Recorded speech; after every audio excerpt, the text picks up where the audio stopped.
제가 2주 전에 여러분과 주일 예배를 드리면서 하나님의 영광을 위해서 사는 삶을 살자라고 하는 말씀을 함께 나눴습니다. 근데 중요한 것은 제가 말씀을 준비하면서 항상 오늘날도 많은 이제 서로 간의 어떤 비판의 요소 중에 하나가 우리가 말씀대로 살지 않는다는 거예요. 그래서 어떤 분들은 이제 목사를 향해서 말할 때에 삶으로 증거해야지 말씀으로 증거하냐. 틀린 말은 아닌 것 같은데 자기도 해보면 그게 그렇지 않아요. 왜? 인간의 연약함이라는 게 그게 쉽지가 않습니다. 단지 소망 가지고 설교할 때 나 그렇게 살았으면 좋겠다는 강한 열망이 있으니까 그렇게 말씀을 증거해서 여러분들 함께 그렇게 삽시다라고 증거하는 것이지 그렇게 살기가 참으로 쉽지 않아요. 그러면 목사도 그런데 여러분은 말씀 듣고 그대로 살기가 쉬우냐 그 말이에요. 그러니까 항상 우리가 하나님께 영광 돌리는 삶을 삽시다 했는데 말은 그런데 그렇게 살지 못해. 그러니까 항상 우리가 보면은 1월달 같은데 이렇게 보면 올 한해는 정말로 예수와 함께 살겠습니다 하고 결단들을 합니다.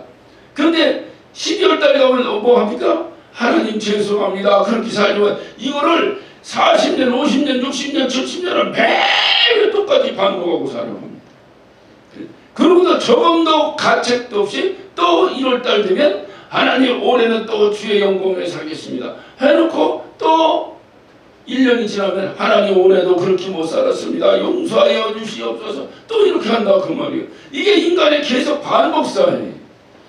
그러면서 자기가 안 되니까 남을 그렇게 살게 하려고 지적을 하고 이렇게 돼. 그래서 성경은 뭐냐? 서로 지적하지 말라는 거예요. 정죄하지 말라는 거예요. 그 이유를 우리가 그가 하나님의 영광을 가리고 그 때문에 교회가 문제가 생기고 그 때문에 그것을 지적하지 말라는 얘기가 아니라 그것을 지적하지 말라는 얘기가 아니라 우리같이 순수하게 그렇게 살고 싶은데 살지 못하는 그래서 참 안타까워하는데도 불구하고 저거 말이야 예수 믿는 사람들이 말이지 저렇게 산다고 이렇게 옆구리 치는 소리 하지 말라 그 말입니다. 너도 똑같고 너도 똑같다. 그러니까 서로 기도하고 살아야 될 것이다. 이런 말씀인데 제가 이게 대한 딜레마가 생긴 거예요. 왜 그럴까? 왜 우리가 그렇게 결단하고 은혜 받고 우리 그렇게 살아봅시다라고 막 하는데 왜 그렇게 살아지지 않는가? 성경은 육신이 연약하여 그렇다라고 말을 합니다. 그런데 제가 이 말씀을 저렇게 준비하면서 볼 때 여러분이 한번 생각해보세요. 아브라함이 하나님의 영광 위에 살았습니다. 그럼 우리는 왜 항상 그런 딜레마가 있냐면 우리도 하나님 아브라함처럼 그렇게 살게 해주세요라고 기도를 합니다. 기도를 하는데 되질 않는 거예요.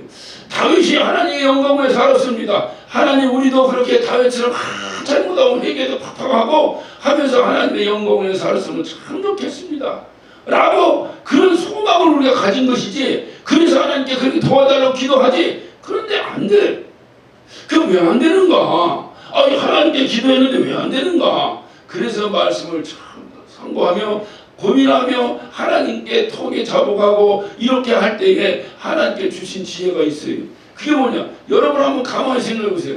아브라함이 이삭을 100세에 얻은 아들 이삭을 바칠 때에 계산해서 내가 이렇게 하면 이건 하나님께 큰 영광이 돼서 후대까지 이르러 큰 간증거리가 되겠구나. 이거 생각해서 아브라함이 자기 아들을 죽이려고 덤벼들었겠습니까? 그를 볼 때 제가 만나보지 못했어요. 이제 훗날 천국에 가서 우리 아브라함 형님을 좀 한번 만나봐야 되겠는데 요즘 소크라테스 보고도 형님이라고 하는데 우리 아브라함 형님 한번 좀 만나봐야 되겠는데 이 아브라함 형님이 과연 자기가 난 진짜 내 아들이라도 희생해서라도 내 영광을 한번 하나님께 이렇게 영광 돌렸다 라고 하는 그런 어떤 뭐를 나타내려고 그가 그렇게 계산적으로 했겠느냐 그 말. 신약의 성경에서는 뭐라고 말하고 하니 그런 것을 외식이라고 말하고 있어요. 우리 주님이 가장 싫어하는 것인데 아브라함이 과연 그렇게 하고도 믿음의 조상이라는 소리를 들을 수 있었겠는가? 여러분 상식적으로 생각할 때 그렇진 않겠죠. 그럼 아브라함은 왜 그렇게 했겠는가? 아, 그런 생각, 너 네 아들을 모리아산 꼭대기에 올려서 나에게 제사의 제물로 드려라 라고 하나님께 명령했을 때 아브라함은 조금도 한가하거나 조금도 하나님께 어떤 항의라거나 무슨 망설이거나 이런 것 전혀 없었다는 것을 성경을 통해서 우리는 알 수가 있어요. 왜 그렇게 했을까? 아하, 여기서 하나님께 주신 중요한 지혜가 있더라고요. 그건 뭐냐? 아브라함이 자기 인격으로 그렇게 한 것이 아니고 아브라함은 그렇게 할 수밖에 없는 백세 아니라 천세 얻은 아들이라도 하나님이 바치라고 하면 조금도 한거거나 망설일 자격조차도 없는 그러한 하나님의 은혜를 그가 받았기 때문에 그런 거예요. 우리가 이 땅에 살면서 열심히 주님의 살고 싶습니다. 잘 안 됩니다. 왜 안 되는가 봤더니 그렇게 열심히 살만한 은혜를 내가 받아보질 못한 거야. 그러니까 안 돼. 그러니까 억지로 하는 건 한두 번은 되는데 계속해서 되기가 어렵다는 거죠. 오늘 말씀을 들었습니다. 그리고 그래도 열심히 인격도 훌륭하고 뭔가 좀 그 신앙의 경력도 있고 뭔가 이렇게 믿음 생활 하시는 분 같은 경우라면 못해도 일주일은 가겠지. 그런데 2, 3주 넘어가기는 어렵다 그 말이에요. 그 왜 그런가? 그러니까 내 인격이나 내 의지로는 글쎄 그렇게 정도는 할 수 있을지 혹시 모르지만 주님의 말씀대로 주님 만나는 그날까지 그렇게 산다고 하는 것, 나도 모르게 내 삶이 그렇게 돼간다는 것, 이거는 의지로 되는 것이 아니더라. 그래서 주님이 내 의로 살지 말라고 하셨구나. 내 의로 되는 것이 아니구나. 이건 뭐냐? 하나님께 그렇게 살 수밖에 없도록 그렇게 나를 믿고 나가지 않으면 안 되겠더라. 내가 하는 것이 아니라 하나님이 끌어주지 않으면 안 되더라. 그리고 하나님이 무언 방법으로 끌어주시는가 보니까 소 그냥 끌고 나갈 때 콕 꽉 깨가지고 깜짝 못하게 해서 어린아이 손에 질질질 끌려가도록 이렇게 만드신 것이 아니라 하나님은 나에게 은혜를 주시고 그래서 그 은혜를 받았으니 내가 이렇게 은혜를 받았으니 그렇게 안 할 수가 없더라. 우리가 하다못해 동네에서도 이렇게 살다 보면 누가 이사 옵니다. 이사 오면 떡을 돌립니다. 떡을 돌리는데 그 떡을 받았기 때문에 내가 그 떡통을 돌려줄 때 빈통 돌려주기가 참으로 어렵잖아요. 만약에 아무것도 안 했는데 내가 먼저 줄 수 있겠지만 일반적인 생각할 때 아무것도 안 하고 빈통 하나 주셨는데 거기다가 뭐 담아서 주기가 쉽습니까?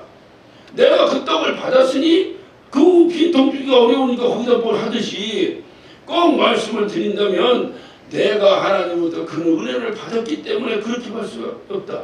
그러니까 아브라함은 뭐냐? 백세 아니라 천세에 얻은 아들이라도 하나님께 드릴 수밖에 없는 은혜 가운데 살았다는 거예요. 그 은혜를 받았다는 거예요. 다윗이 평생 그렇게 살 수밖에 없었던 것은 다윗이 그렇게 살면 그렇게 될 것이다 라고 하는 계산에 사는 것이 아니라 그렇게 살 수밖에 없는 한거불능의 은혜를 받았다 그 말입니다. 그렇다면 우리가 아브라함처럼 살고 싶으면 어떻게 해야 되겠습니까? 그렇지, 아브라함이 받은 은혜를 내가 받으면 되는 거예요. 그러면 쉬운 거예요. 그러면 쉬운 거예요. 어떤 사람은 앉아서 기도하면 2시간, 3시간 기도하면서 옆에서 5분도 못하고 하는 사람 보면서 저 사람 왜 이렇게 기도가 안 될까? 그럽니다. 반대로 뒤집으면 5분하고 레파토리가 없어갖고 딴 생각하는 사람이 어떻게 저번 살면 2시간, 3시간을 저렇게 쉬자고 기도하나? 이렇게 생각합니다. 왜 그런 거야? 2시간, 3시간 기도할 수밖에 없는 은혜가 그에게 있으니까 하는 거예요. 여기 은혜가 없으니까 안 되는 거지. 은혜만 있으면 다 하는 거야, 누구나. 신앙생활을 내 의지로 합니까? 그래서 우리는 하나님께서 하셨다. 오늘 여러분 본문을 봅니다. 본문을 보면 사도 바울은 뭐냐? 나는 사도 중에 지극히 작은 자라. 자기 스스로가 알아요. 왜 작은 자냐? 이 작은 자는 건 키가 작다는 얘기가 아니라 자격이 없다. 왜? 이 사도가 교회를 세우는 사람인데 이는 교회를 부시러 다녔던 사람이라니까요. 그럼 자격이 있는 거야, 없는 거야? 자격이 없는 거예요. 그러니까 자기 스스로 얘기하는 거예요. 이게 은혜 받은 사람이야. 은혜 받은 사람은 자기의 문제를 자기가 고백하고 압니다. 왜 자꾸 자기만 잘났다고 하는 거야 도대체? 왜 그러는 거야? 은혜가 없는 거예요. 그 사람에게. 은혜만 있으면 자기가 잘못을 알아요. 자기 잘못을. 그러니까 은혜가 없는 거야. 은혜가. 그러니까 이 사도가 은혜를 알았어요. 그래서 그런데 나는 지극히 작은 자다. 교회를 핍박함으로 사도라 취급을 받게 감당치도 못한 자다. 저는 이 고백을 할 때마다 저는 두 가지 고백을 제 스스로 해봅니다. 내가 목사의 자격이 있는 거. 내가 은혜가 없을 때는 어떤 생각 드는지 아세요? 나만큼 자격 있는 사람이 어디 있어? 나와보라고 해. 이렇게 살아요. 내가 하나님 앞에 정말 은혜를 받으면 도대체 내가 어떻게 하다 목사 돼가지고 일어나. 내가 과연 목사의 자격이 있는 사람인가? 내 자신을 간증하는 거예요. 그래서 은혜가 중요하구나. 은혜를 받으면 되는데 은혜를 안 받으면 전부 다 자기 잘난 채로 살아가는 거예요. 자기 잘난 채로. 그런데 사도바울은 은혜를 받았어요. 그래서 사도바울은 뭐라 해요? 그러나 나의 무슨 하나님의 은혜를 그렇게 고백하잖아요. 나는 사도의 자격도 없고 아무것도 없고 진짜 처주죠. 죽음을 당하기에 마땅한 자인데도 불구하고 내가 사도로서 일을 감당하는 것은 이것은 내가 잘난 것이 아니라 이거는 완전히 하나님의 은혜다라고 고백을 합니다. 이런 고백이 저와 여러분 가운데 있으시기를 바랍니다. 내가 잘나서 뭐한 것이 아니라 진짜 내가 이렇게 할 수밖에 없어서 하나님의 은혜구나. 이러면 자기 공로가 절대로 나타나지 않습니다. 왜 그렇게 한 것이 하나님 은혜지. 은혜로 한 거지 내가 한 게 아니잖아요. 이게 그래서 하나님이 은혜로 됐다. 그래서 그렇게 했다라고 그게 말하는 말. 그러니까 우리는 날마다 우리가 찬양합니다. 예수님처럼 바울처럼 그렇게 살 수는 없을까? 어쨌든 우리가 얼마나 눈물을 철철을 흘려서 그 찬양을 불렀습니까? 나자렛처럼 밤의 날처럼 그렇게 살 수 없을까? 그렇게 살 수 없을까? 그럼 우리가 작사는 뭐라고 쓰겠어요? 그렇게 살 수 없습니다라고 밖에 쓸 수가 없잖아요. 입술은 날마다 찬양하는데 안 된다고 말이에요. 왜 안 되는가? 그래도 이거 사실을 모를 때는 내 자신을 정죄하고 나는 안 되려며 나는 필요 없는데 나 같은 놈이 뭘 했어요? 이거는까지는 됐는데 그런데 나 같은 놈은 아무것도 할 수 없는데 그래도 한다는 거죠. 뭐 때문에? 그렇지 하나님 은혜 때문에 한다는 거죠. 이것까지 가야 되는데 이것을 깨닫지 못했다는 내가 좌절하다가 끝나보니까 하나도 뭘 좀 시키면 내가 뭐해요? 난 아무것도 못해요. 나중에 그러다 보면 신앙생활도 시리리리리리 끝나버리고 결국은 불신자가 되어버린 사람을 얼마나 주변에 많이 보냐고. 그래서 성경은 서로 정죄하지 말아요. 왜? 네가 좀 잘난 것 같으냐? 너 하나님 은혜인데 뭘 네가 네 자랑을 하냐 그 말이야. 예? 그러면 저 사람 좀 뭐하냐? 저 사람 하나님이 그렇게 할 만한 은혜를 안 주셔서 그런 거니까 저 사람 잘못이 아니야. 누구 잘못이야? 이 말이 좀 이상하네. 하나님이 은혜 주시면 그도 한다. 그러니까 그 서로 정죄하지 마라. 그 안타까우니 같이 은혜 좀 받자고 기도해주고 붙잡고 이거는 되지만 인간이 부족해서 잘못하는 것이야. 정죄받아야지. 인간이 나쁜 놈이야, 사기꾼이야, 도둑놈이야. 그럼 정죄받아야지. 그걸 누가 손가락질하지 말라 그랬어요? 그걸 정죄하지 않으면 이 세상과 교회가 뭐가 되겠어요? 우리가 왜 개혁합니까? 그걸 가지고 자꾸 우리 옆구리 쑤시는 사람들이 뭐라고 합니까? 왜 정죄하지 말라고 그래? 니들이 정죄하냐고. 그런 사람들은 진짜 예수 정신이 없는 사람들이에요. 교회를 가운데 구열로 만들어놨는데 어떻게 거기서 주님이 주시는 의협심이 나오지 않는다면 그게 무슨 그리스도인이겠습니까? 예수를 핍박하고 교회 다니는 사람들을 핍박하고 하는 사람들을 향해서 목숨을 내놓고 항거하지 않는 사람이 어떻게 그리스도인이라고 말할 수 있겠습니까? 그런 것을 정죄하지 말라는 거 아니에요. 그런 데는 목숨을 내놓으라는 그래야 순교자가 나오는 거잖아요. 문제는 뭐냐? 우리 인간의 연약함이 다 연약함으로 마음은 원인데 그 성격은 마음은 원인데 육신이 안 된다는 거예요. 이런 거를 정죄하지 말라 그 말이에요. 그것은 어차피 우리 인격적으로 안 돼. 정죄한다고 되는 것도 아니고 누가 뭐라도 안 돼. 뭐 해야 된다고요? 하나님 은혜가 그렇게 할 수밖에 없도록 내리면 그거 한다 그 말이에요. 그거 한다. 그러니까 우리는 그가 힘들고 어려워서 주저앉아 있고 콕 빠져 있는 사람 뭐라고 하지 말고 하나님 저에게도 좀 힘을 다리에 힘을 주시는 그냥 번떡 일어나서 주님을 찬양할 수 있는 은혜를 허락해달라고 기도해 주는 것이 우리가 할 일이다 그 말이죠. 우리가 할 일이다. 여러분 한번 생각해 보세요. 마리아가 향유컵을 밖에서 주님께 확 부었습니다. 이거 제정신으로 보면 뭐예요? 미친 사람이지. 아니 주님을 한번 사랑하거나 깨트리지만 그걸 주님께 드리지 헌금으로. 그게 정상적인 일 아니에요? 그러면 주님이 그걸 팔아서 예수 전도단에 쓰든지 뭐하든지 하실 거 아니야. 가룟유다 생각이 그 얘기 아닙니까? 차라리 그거 마음 없으면 누구를 도와주든지. 그러니까 가룟유다는 자기 생각이 있었던 거예요. 그게 제정신이에요. 그런데 우리가 제정신으로 하면 신앙생활 됩니까? 예수 정신이 들어와야 신앙생활 되는 거예요. 예수 정신이 뭐냐? 그 은혜로 내리는 거, 은혜로 내리는 거예요. 그러면 이 마리아가 향유컵을 확 깨트렸을 때에, 그거를 깨트릴 때에, 그 향유컵을 깨트릴 때에 이 마리아는 아까운 생각이 들었겠어요? 안 들었겠어요? 안 들었지. 안 들었으니까 밭을 해버렸지. 왜 안 들었겠어요? 예수의 은혜가 확 들어오니까 마취해버린 거야.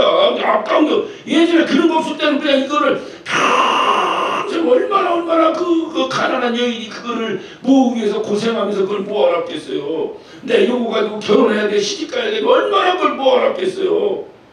제정신일 때. 그렇게 평생을 모았던 그것이 주님 앞에 섰을 때 조금도 아까움을 느끼지 못했던 것은 새로운 정신이 들어가 버린 거예요. 그것을 우리는 은혜라고 말하는 거예요. 그러니까 이 마리아는 예수님을 보는 즉시 내가 저거를 예수님께 드리고 싶은 마음은 있는데 붓자니 아깝고 안 붓자니 미안하고 이걸 어떡하지? 이런 갈등했겠어요? 뵙자마자 그냥 어떻게 해드려야 되는데 딱 보니까 그게 신경이 팍팍 깨트려서 해버린 거지. 왜 그렇게 했느냐? 그게 향유가 있으니까 이제 향유보다 더 좋은 거 있으면 더 안 했겠어요? 왜? 그는 감당할 수 있는, 그렇게밖에 할 수 없는 은혜가 충만하게 그에게 있었기 때문에 그는 그렇게 했다고 말이에요. 저는 저와 여러분이 간절히 소망하는 것은 그저 억지로, 그 성경은요, 인색하거나 억지로 하지 마라. 여러분 많이 들어보셨죠? 성경은 억지로 하는 것을 아주 싫어하십니다. 주님은. 왜냐? 은혜로 받으면 억지로가 아니라 그냥 되는 거예요. 그냥 되는 거예요. 그러니 하나님, 그저 그냥 우리가 원하는 있죠. 왜? 우리가 하나님을 알고 천국을 아니까 내가 이 땅에서 어떻게 살았으면 좋겠다는 소망은 있잖아요. 근데 안 되는 거잖아. 그게. 왜 안 되냐? 내가 그렇게 살만한 은혜가 내게 없구나. 하나님 내게 은혜를 주옵소서.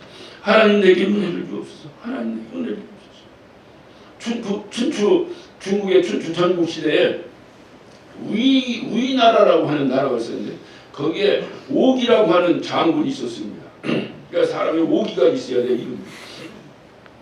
이 장군 이름이 오기인데 이 장군 밑에 부하들이 있었는데 한 부하가 이 발가락에 쉽게 말하면 종기 같은 게 생긴 거예요. 이렇게. 그래서 그러니 군인은 뛰어다니면 뭐라 해야 돼. 그거 얼마나 고통스럽겠어요. 그러니까 오늘날 같은 거 소독도 하고 그 당시 이렇게 그렇게 이제 썩어서 발가락을 잘라내지 않으면 안 되는 지경까지 가는 거예요. 그걸. 그때 이 장군이 그 병사를 불러들여가지고 신발을 벗기고 양말을 벗기고 그 더러운 말에다 입을 대고 쫙 그 구름을 입으로 빨아내버렸습니다. 그러고 나서 이 병사 다리가 나서버린 거예요. 발가락에. 그 이 병사가 얼마나 감사하고 기쁘겠어요. 그래서 휴가 나와가지고 자기 어머니한테 그것을 얘기합니다. 우리 오기 사령관님이 내 발가락 썩어서 이거 잘라내지 않으면 안 되는 이런 고통 가운데 있을 때에 우리 사령관님이 내 발가락을 입으로 쫙쭉 빨아서 고쳐주셨어요, 어머니. 하고 그 어머니에게 자랑을 합니다. 그랬더니 이 어머니가 팍 부르는 거예요. 가슴을 치면서. 왜 울었을까요? 그 사령관이 고마워서? 아니라니까. 이 여인에게는 아픔이 또 하나가 있었어요. 그게 뭐냐? 그 병사의 아버지, 그러니까 다시 말해 이 여인의 남편이 얼마 전에 그 오기장군 밑에서 군인으로서 그 밑에 있던 부하 군인이었어요. 근데 그때도 자기 아버지, 자기 남편 발가락에 종기가 났을 때에 그 오기장군이 그 양말을 벗기고 입으로 쫙 빨아서 그걸 고쳐줬다는 거예요. 그랬더니 자기 남편이 그 은혜가 너무나 감사해서 전쟁이 일어났는데 그 많은 병사들이 다 도망가는데 무서워서 벌벌 떠는데 이 자기 남편이 다 무기장군 앞에 서가지고 그냥 무조건 돌격 앞으로 해서 전쟁을 이겼다는 거예요. 그리고 자기는 수많은 화살에 맞아 죽어버렸다는 거예요. 자기 남편이 그 전쟁에서 전사했다는 거예요. 그 왜 내 남편이 그렇게 했는가? 저 우기장군의 그 사랑과 은혜를 기억하기 때문에 그 우기장군 전쟁에서 이기게 하려는 충성심이 그게 나온 거지. 발걸음도 안 빠져줬는데 그가 그렇게 했겠어요? 응? 다 도망가 버렸지. 이 내막을 이 부인이 아는 거야. 부인이. 그러니까 부인이 뭔 생각을 했겠어요? 에? 왜 울었겠어요? 그렇지. 이게 엄마의 마음이요. 이게 동서고금을 떠나서 이게 엄마의 마음. 내 남편도 저 양반의 은혜를 받고라든지 목숨을 내놓고 충성하더라. 그러면 내 아들도 전쟁이 일어나면 똑같이 그러지 않겠냐? 그럼 내 아들도 또 잃어버리면 또 전쟁에 전사할 수밖에 없잖냐? 그래서 가슴을 치면서 왜 내 아들 발가락을 빨았냐? 왜 내 아들 발가락을 빠느냐고 그렇게 통탄했다는 거예요. 왜 내 아들도 가면 죽을 거 아니야. 저 사령관님이 고마웠어. 왜 주님은 우리 보고 죽도록 충성하라고 하는데 안 될까요? 주님이 내 발가락을 빨아준 그 은혜가 내게 있는 거예요. 주님이 안 하신 거지 내가 잊어버린 거지. 그건 여러분 각각에 있는 거지. 그게 없는 거예요. 그게 내가 정말로 저에가 죽도록 충성하는 주가 오기장군의 부하와 같은 그런 충성심이 내게 왜 없는가? 있지 왜 없어? 우리 충성심 있습니까? 없습니까? 있죠. 근데 그것이 행동으로 나타날 만한 용기가 없는 거야. 용기가. 왜 용기가 없는가? 그 용기를 발동시키는 것은 내 의지로 되는 것이 아니구나. 그렇게밖에 할 수 없는 하나님 은혜가 내게 있으면 그렇게밖에 할 수가 없겠구나. 그래서 오늘 이 말씀을 통해서 여러분에게 제안하고 싶은 것이 있어요. 앞으로 우리 아브라함처럼 살자, 무슨 누구처럼 살자, 그렇게 모델 어떤를 세워놓고 저렇게 살았으면 좋겠다라고 하는 결단을 내리는 거야. 누가 뭐라고 하겠습니까? 참으로 좋은 일이죠. 그러나 그렇게 결단했다고 해서 되지 않는다는 것을 저와 여러분은 잘 알 것입니다. 안 됩니다. 좌절하지 마시고 우리는 이렇게 기도하는 거예요. 내가 아브라함처럼 살고 싶으면 하나님 나 아브라함처럼 살게 능력 주시옵소서. 이렇게 고백하지 말고 이렇게 기도하지 말고 하나님 그 아브라함이 그렇게 살 수밖에 없었던 그 은혜를 내게도 내려주시옵소서. 그 은혜를 내게 주시면 나도 그렇게밖에 할 수 없을 거 아닙니까? 이래야 돼. 공부를 하고 싶어 환장한 놈이 공부하기는 너무 쉬운데 하기 싫은 놈이 억지로 하려면 그거만큼 힘든 일이 없어요. 그러니까 그 하고 싶을 수밖에 없는 은혜가 나에게 임해야 되는데 그 은혜가 없으면 어렵다 이 말이야. 그렇게 하면 뻔히 좋은 결과 있을 것이라는 걸 몰라서 안 합니까?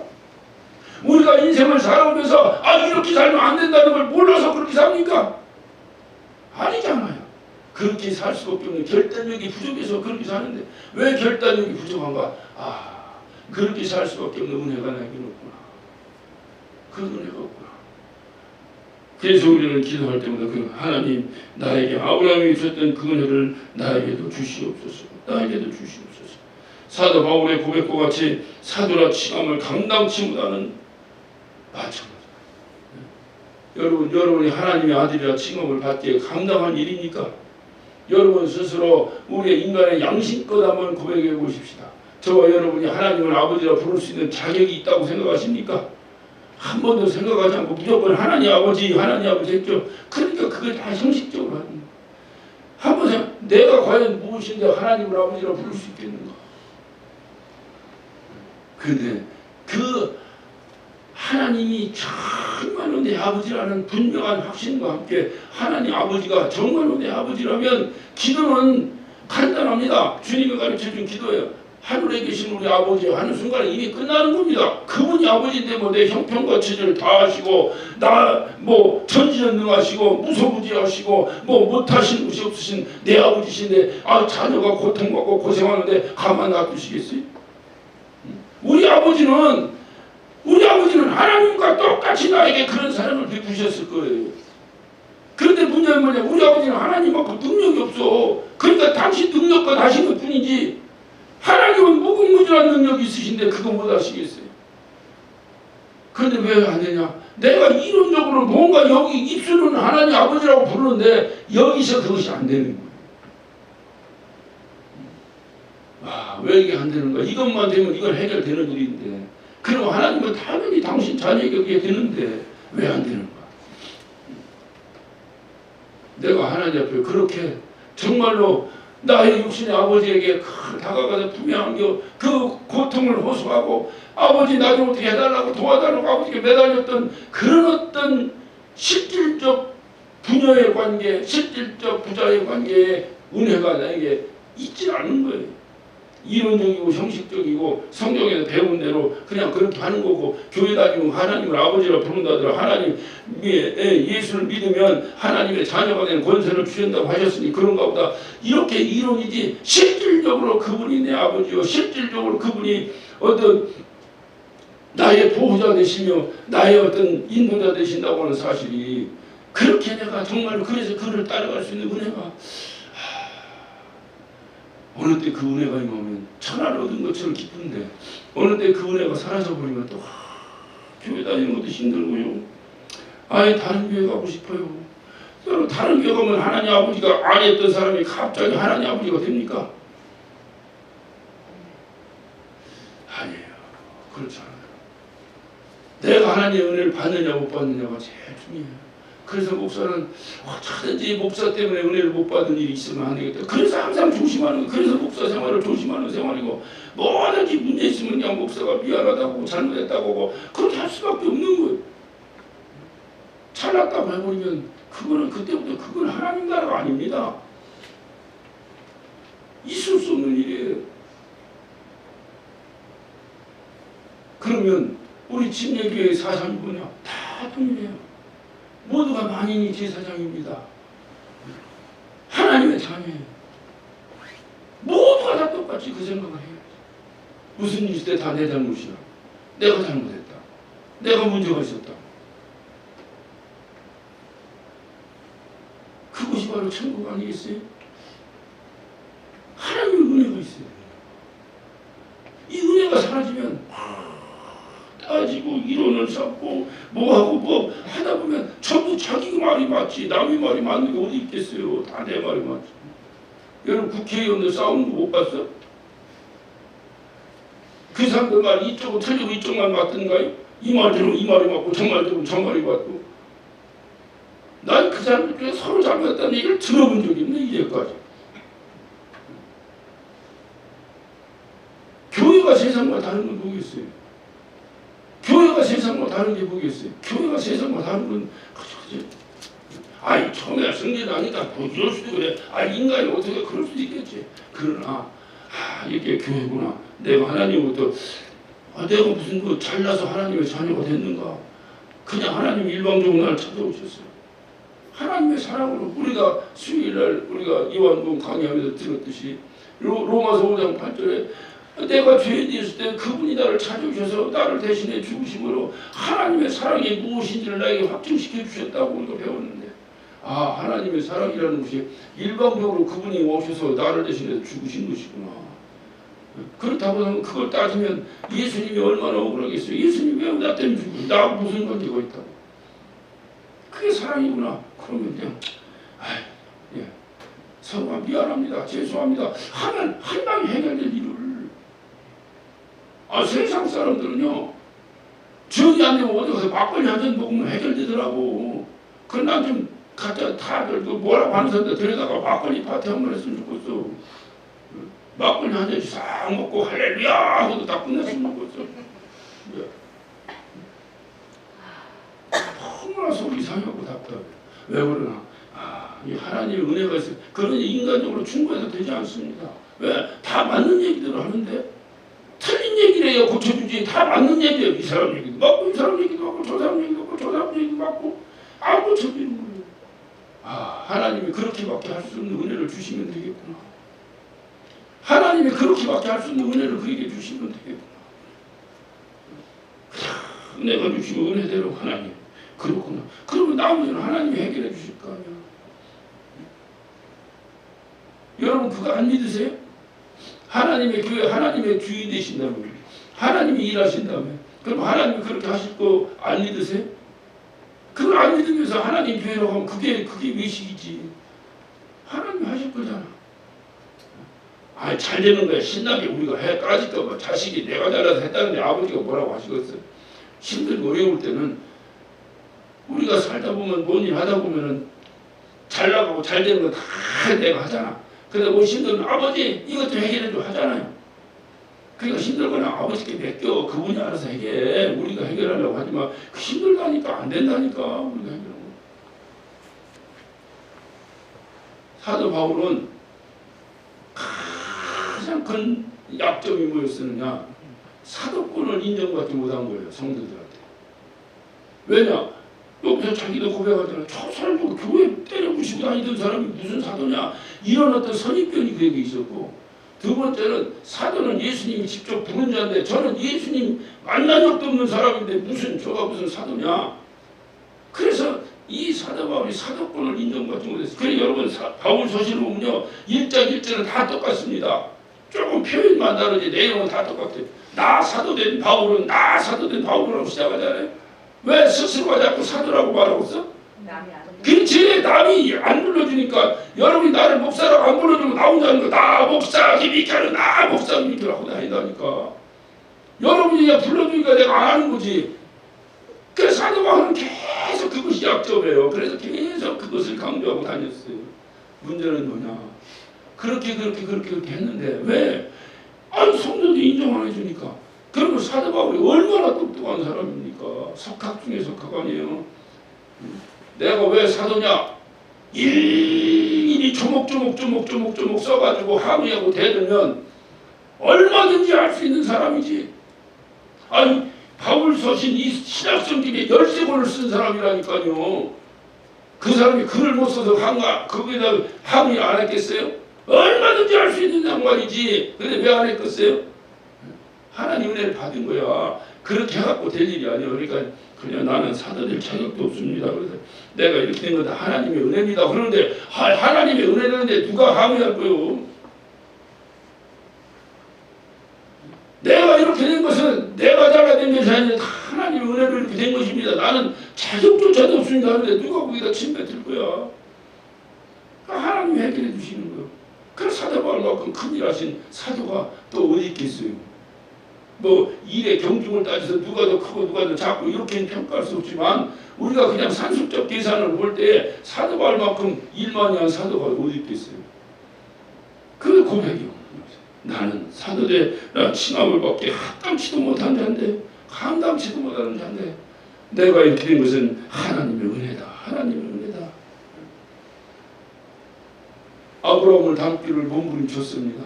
차도마 제가 교회 다닐 때부터 뭐 주회종이 되고 뭐 이건 떠나서 그냥 교회 다니고 내가 정말로 열심히 주를 위하여 섬기고 주님을 위해서 뭘 하겠다라고 생각한 순간에 가장 떠올랐던 모델이 누구냐? 아브라함이에요. 왜? 그가 믿음의 조상이니까.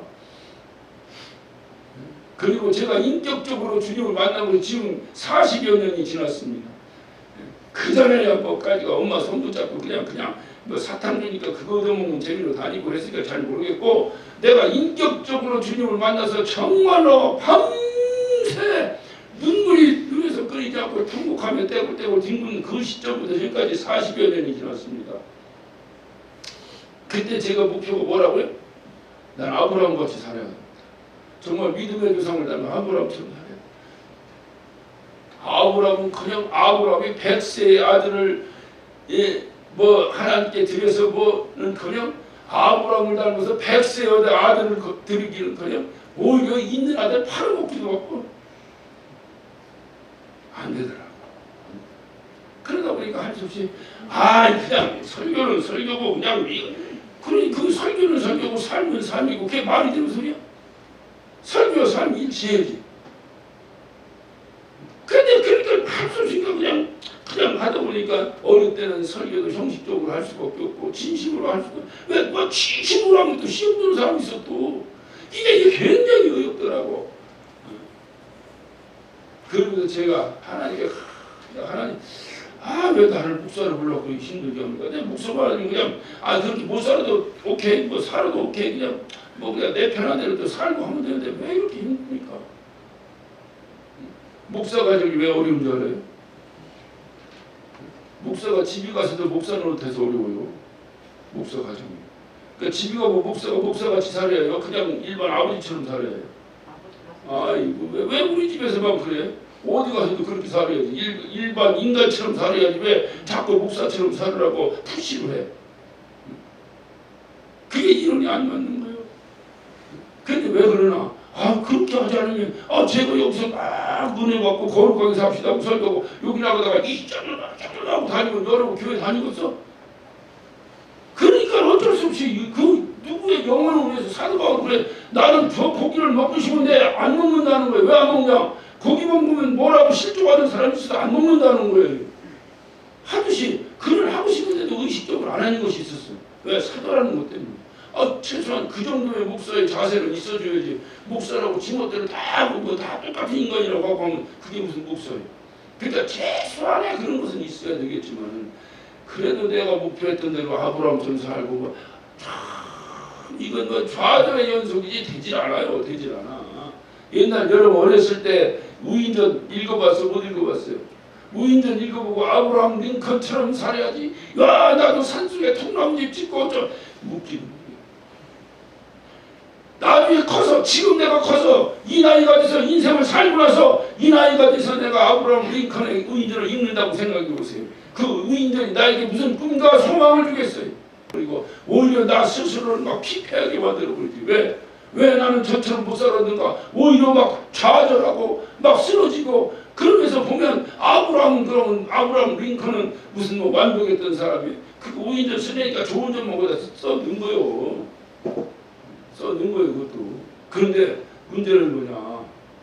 그런 식으로 이 성경 있는 믿음의 선진들을 바라볼 때 정말 그렇게 살고 싶잖아. 그렇게 살고 싶잖아. 그런데 어떻게 그렇게 사냐고. 솔로몬처럼 살고 싶은데. 그러니까 매 솔로몬처럼 살고 싶으니까 다른 건 못하고 솔로몬이 뭐 마누라고 1000명이었다는데 다들 안 되는 거예요. 결국 안 된다는 것을 선언할 수밖에 없더라고요. 제가 부탁드리는 여러분들 저에게 뭐 다른 성도 이런 얘기 못해. 우리 식구들끼리 말해. 저에게 그런 거 기대도 하지 마라. 저보고 예수님 모습이 보이나 안 보이나 그런 거 기대하지 마라. 그냥 제가 최선을 다해서 살 뿐이지 저에게 그런 거 소망 두지도 마라. 왜? 내가 그렇게 살아서 되면 감사하고 안 되면 할 수 없어. 왜? 안 되는 거 왜 안 되는 거야? 그렇게 살 수밖에 없는 은혜가 나에게 없는 거예요. 그래도 제가 다 깨달은 것이다.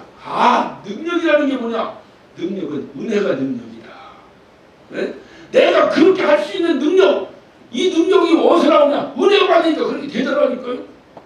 은혜가 없으면 안 돼. 안 돼. 내가 막 엽기를 100kg를 들 수 있는 힘이 있다 하더라도 내가 은혜가 없으면 그 100kg 안 늘어진다니까. 근데 나는 50kg밖에 들 수 없어. 100kg 들으면 내가 죽어.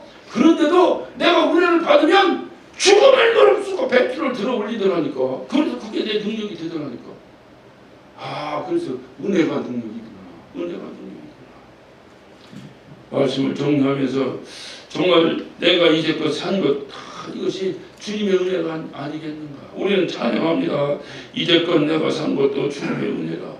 또 장차 본향에 주님께서 나를 인도해 주실 것이다. 우리 이렇게 살다 보면 주님께서 알아서 우리를 천국으로 인도해 주실 줄로 믿으시죠? 아멘. 그런 나는 감사해. 그러니까 미래에 있는 것을 믿으면서 왜 이제까지 지나는 동안에 주님이 나를 그 천국길로 인도해 주셨다고 하는 사실을 다 잊어먹고 사냐 이 말이요. 이제까지는 막 주님이 나를 막 개떡같이 인도했는데 오늘부터 천국으로 인도할 거야? 아니잖아. 이제까지 내 삶이 육체를 입고 살아오는 동안에 나는 몰랐지만 주님이 다 천국길로 인도해 오셨고 그러므로 인해서 앞으로도 그렇게 인도해 주실 것으로 믿는 거 아니에요. 주님이 그러니 내가 잘나서 천국길 가는 게 아니고 나는 그런 자격도 없는데 주님의 은혜구나. 그럼 내 천국길을 걸어가는 능력은 어디가 원천이고 주님이 내게 주신 은혜가 원천이구나. 그래서 은혜가 능력이구나. 은혜가 능력이구나. 여러분 가정에서 여러분 참 힘들고 어렵습니다. 맨날 힘들고 어렵다. 그것도 참 힘들어.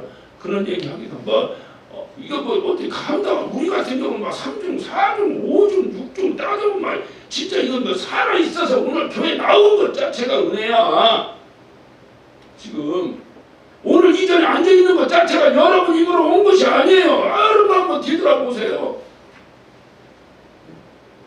여러분 맨정신 같으면 이런 교회 나오고 싶겠는가? 하나님 은혜예요, 은혜. 은혜예요. 하나님 은혜구나. 그러면 앞으로 나도 어떤 일이라도 하나님이 나에게 은혜 주시면 그렇게 되겠구나. 그래서 우리는 은혜로 살 수밖에 없어. 할렐루야. 저와 여러분이 다른 거 구하지 하나님 나에게 은혜 좀 달라고. 하나님 나에게 은혜 달라고. 특히 또 12월 달에 또 은혜의 달이라고 하는데 이거 뭐 써놓기만 했지 무슨 이게 그게 아니라고. 하나님 나에게 은혜 좀 달라고. 돈 때문에 힘들어요. 그런데도 돈 때문에 힘든 사람이 얼마나 많은데 어떤 사람은 그것 때문에 좌절하는 사람이 있고 어떤 사람은 없어도 또 기쁘게 사는 사람도 있어. 왜 그러냐 보니까 돈이 내 삶을 주관하는 것이 아니고 어떤 어려움도 극복할 수 있는 은혜만 되면 극복하는구나. 은혜가 없으면 아무리 니나노 해도 막 억만금을 가지고 천하의 재산을 천하 재산을 지가 다 가진 것처럼 살아도 그 가정에 은혜 없으면 완전 지옥이지. 그게 뭡니까? 여러분 주변에 안 보입니까? 그 많은 재산 가지면 뭐예요? 지옥이지 그 가정이. 그래 우리는 하나님의 은혜가 참으로 중요하구나. 하나님의 은혜를 주옵소서. 하나님의 은혜를 주옵소서. 은혜가 능력. 저와 여러분 가정에 또 우리의 심령 가운데 감당할 수 있는 은혜. 정말 기뻐서 어쩔 수 없는 은혜. 그렇게밖에 살 수 없는 은혜. 강권적으로 하나님께서 나를 인도하셔서 해도 나는 그렇게밖에 할 수 없는 은혜. 따라갈 수밖에 없는 은혜. 왜? 그렇게 할 수밖에 없는 그 은혜가 내게 있었어. 아브라함이 100세 얻은 이삭을 드릴 수밖에 없었던 은혜. 왜? 세상에 100세 하나님이 주시는 아들 주시는 은혜를 입은 사람이 100세 아니라 1000세 되면 못 드리겠어요? 은혜가 능력입니다. 저 여러분 가운데 정말로 주님 주신 은혜로 승리하는 저와 여러분 되시기를 예수 이름으로 축원합니다. 기도하십시오.